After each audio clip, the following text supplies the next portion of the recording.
From an undisclosed valley, somewhere in the medium desert in the broadly American Southwest, good evening, good morning, good, whatever the hour happens to be. To every one of you out there, wherever your clock thinks it is, whichever side of midnight your phone has decided you belong tonight, you're listening to Past the Last Light. I'm your host, Hollis Crane.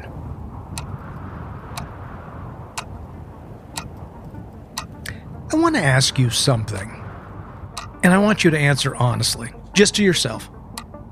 Nobody's listening but me, and I can't hear you. What did you do on Tuesday? Tuesday of this week, 2 days ago, maybe 3. What did you do? Where did you eat? Who did you talk to? What did you wear? If the answer came easy, lucky you. Because tonight, I'm going to tell you about a town where nobody can answer that question. Not one person. Not the mayor. Not the sheriff. Not the kid who pumps gas at the Sinclair on Route 12. Nobody in this town remembers Tuesday.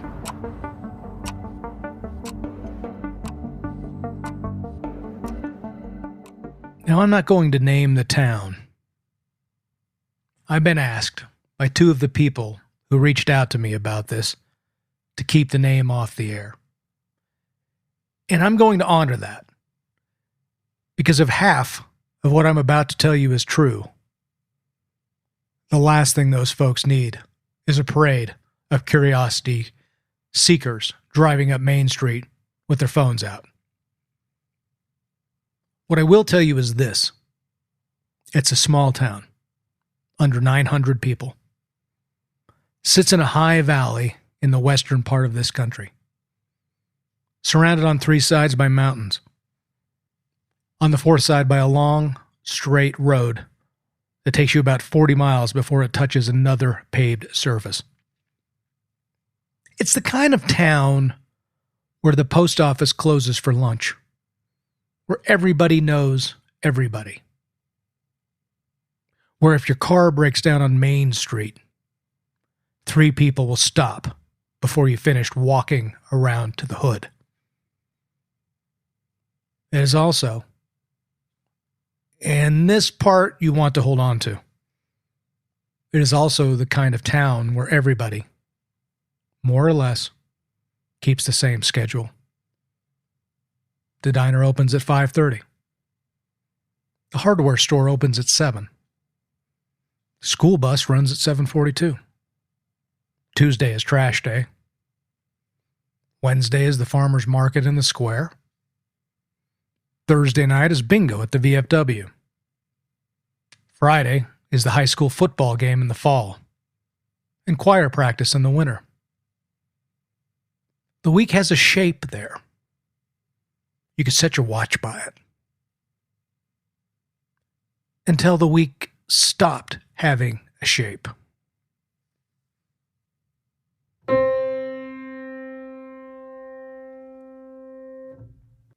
The first letter I got about this came in about 6 weeks ago. It was a typed letter. Not an email, not a fax. A typed letter. Single page, no return address.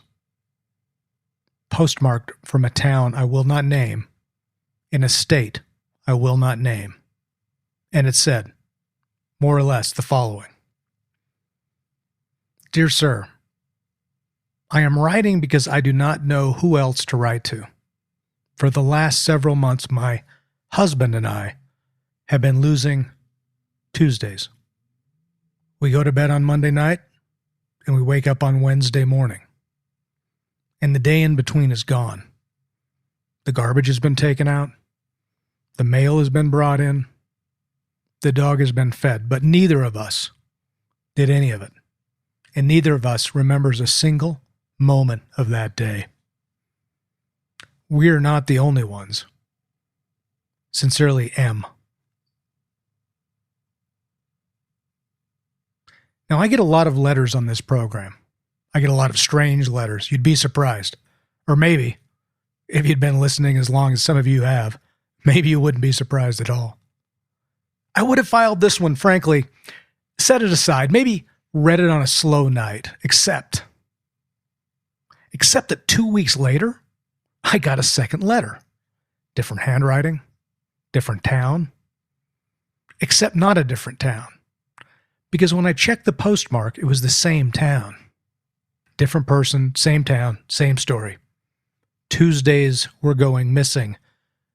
Not all of them, not every week, but often enough that this person, a school nurse she identified herself as, was keeping a calendar with X's through the days she could not account for. She had 19 X's. And then a third letter, and then a fourth. By the time I had received the sixth letter, all postmarked from the same small town in this same high valley, I sat down with a researcher. Somebody who helps me on this program from time to time. You know who you are, and thank you. And we laid the letters out on a table, and we noticed something.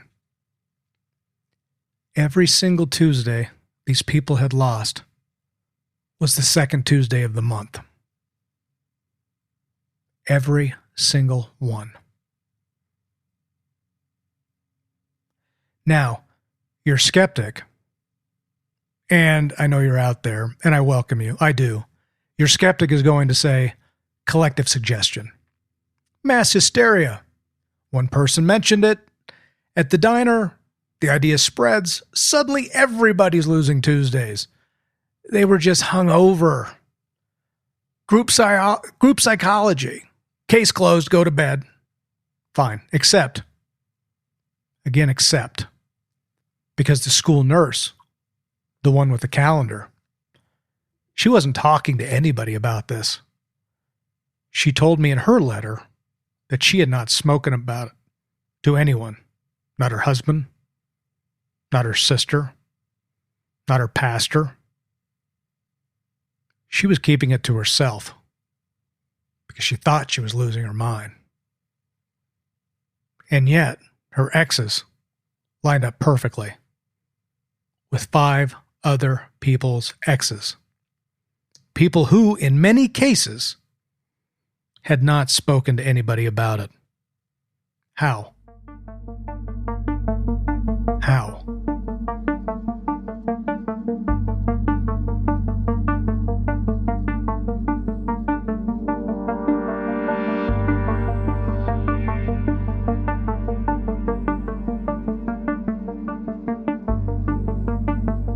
You're listening to Past the Last Light. Stay with me. I'm going to tell you what I found when I went there.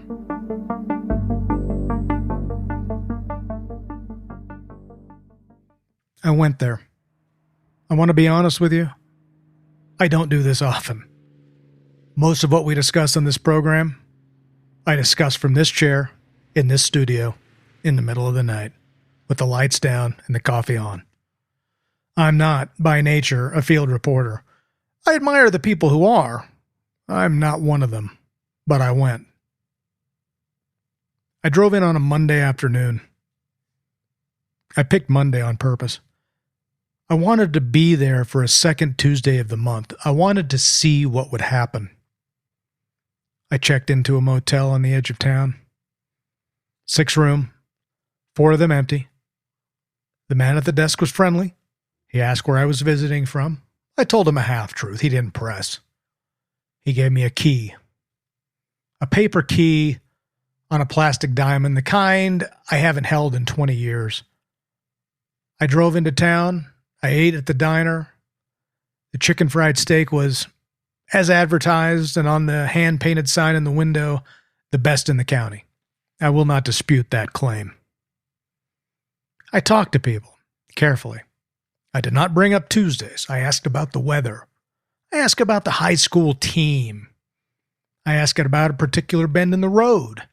that had been mentioned in one of the letters where people were warm, people were forthcoming. Nothing seemed strange. I went back to the motel. I set 3 alarm clocks. I set a recorder on a tripod, pointed at the bed. I drank a glass of water. I went to sleep at 10:47 p.m. on Monday night.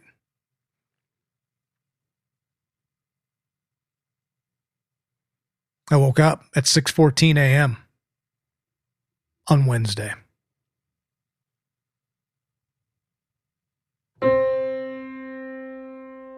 The alarm clocks were all displaying Wednesday's date. The recorder had stopped. Full card, 18 hours of footage. I have not, as of this taping, been able to bring myself to watch all of it. I've watched the first 10 minutes. Me, sleeping, breathing, ordinary. And I've watched the last 10 minutes. Me, sleeping, breathing, ordinary. The morning light comes through the curtain. What's in the middle? I don't know yet. The motel room was as I had left it, exactly, with one exception. There was a folded piece of paper on the nightstand, plain white, lined like from a notebook. It had not been there when I went to sleep. It said one thing, in handwriting that was not mine, in pencil. Quote, "You were very polite. Thanks for not asking."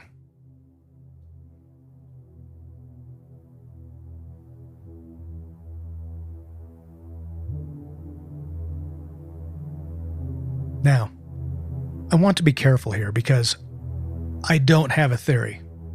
I have several theories, and one of them and none of them are satisfying. Theory 1. Something local, a gas, a leak from an old mine, of which there are several in those mountains, a naturally occurring compound that produces dissociative amnesia, an irregular cycle tied to atmospheric pressure or the lunar calendar. There is precedent for this kind of thing. There are documented cases of geological venting affecting human cognition. It's not impossible. Theory 2. Something experimental, something with 3 letters, something with no letters at all. A test of something, conducted in a small enough place to be missed, far enough from anywhere to be deniable, populated by people too polite to make a fuss. There is, and I want to be careful, there is precedent for this kind of thing as well. The history books are full of it. The lawsuits even more so. Theory 3, and this is the one I keep coming back to.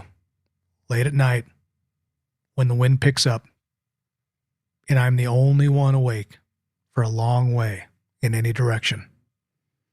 Theory 3 is that there is nothing wrong with the people in that town. That what is happening to them is, in some fundamental sense, perfectly normal. That every Tuesday, every second Tuesday of the month, something passes through that valley, quietly, politely, the way a guest moves through a sleeping house.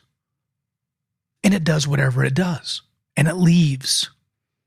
And the people of the town, who have been good neighbors to it for longer than any of them know, sleep through the visit, as good neighbors do. The note on the nightstand thanked me for not asking. I am not going to ask. But I have been thinking, since I came home, about all the Tuesdays I have ever had, in all the places I have ever lived. And I find that I cannot, with any real confidence, account for all of them either. Can you?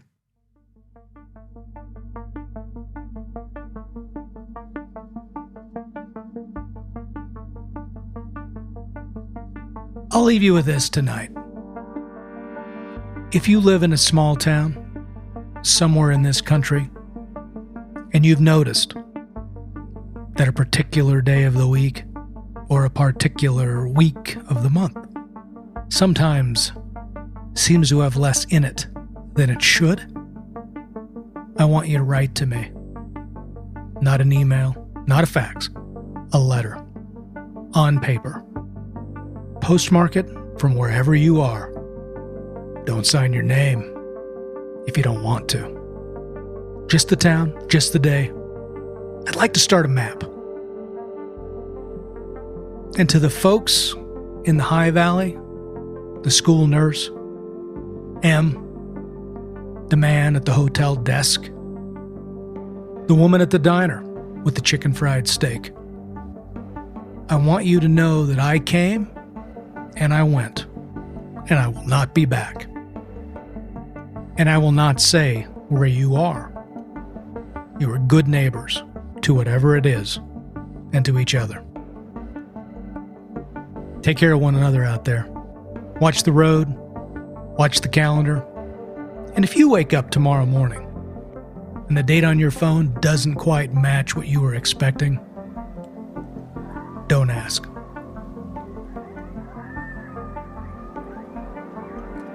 This has been Past the Last Light.